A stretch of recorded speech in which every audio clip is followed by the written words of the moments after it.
بسم الله الرحمن الرحيم. تبارك الذي بيده الملك وهو على كل شيء قدير، الذي خلق الموت والحياة ليبلوكم أيكم أحسن عملا وهو العزيز الغفور،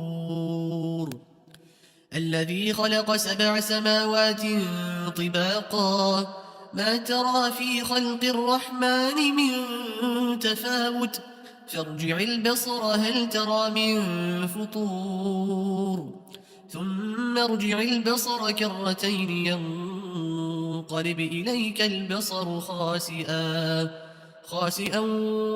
وهو حسير، ولقد زينا السماء الدنيا بمصابيح وجعلناها رجوما للشياطين وأعتدنا لهم عذاب السعير، وللذين كفروا بربهم عذاب جهنم وبئس المصير.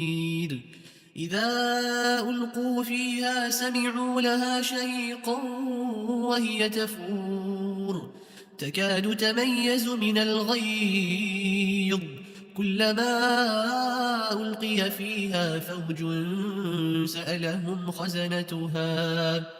سألهم خزنتها ألم يأتكم نذير قالوا بلى قد جاءنا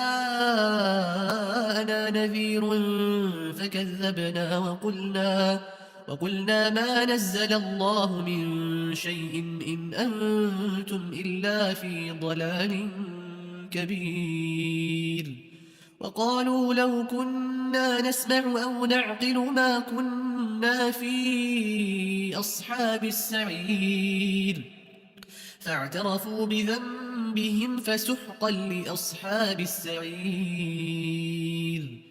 إن الذين يخشون ربهم بالغيب لهم مغفرة وأجر كبير، وأسروا قولكم أو اجهروا به إنه عليم بذات الصدور. ألا يعلم من خلق وهو اللطيف الخبير، هو الذي جعل لكم الأرض ذلولا فامشوا في مناكبها وكلوا من رزقه وإليه النشور. آمنتم من في السماء أن يخسف بكم الأرض فإذا هي تمور أم أمنتم من في السماء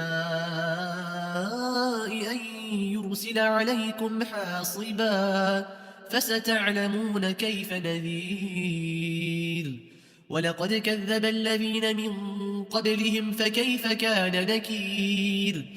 أولم يروا إلى الطير فوقهم صافات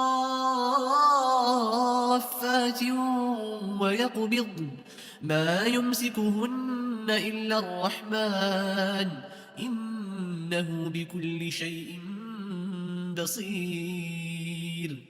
أمن هذا الذي هو جند لكم ينصركم من دون الرحمن إن الكافرون إلا في غرور.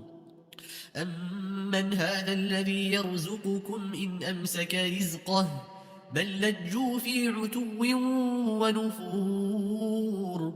أفمن يمشي مكبا على وجهه أهدى أمن يمشي سويا على صراط مستقيم. قل هو الذي أنشأكم وجعل لكم السمع والأبصار والأفئدة قليلا ما تشكرون.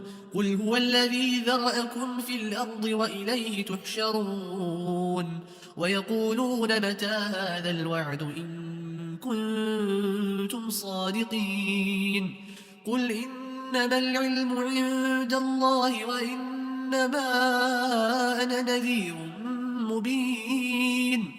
فلما رأوه زلفة سيئت وجوه الذين كفروا وقيل هذا الذي كنتم به تدعون. قل أرأيتم إن أهلكني الله ومن معي أو رحمنا فمن يجير الكافرين من عذاب أليم قل هو الرحمن آمنا به وعليه توكلنا فستعلمون من هو في ضلال مبين قل أرأيتم إن أصبح ماؤكم غورا فمن يأتيكم بماء معين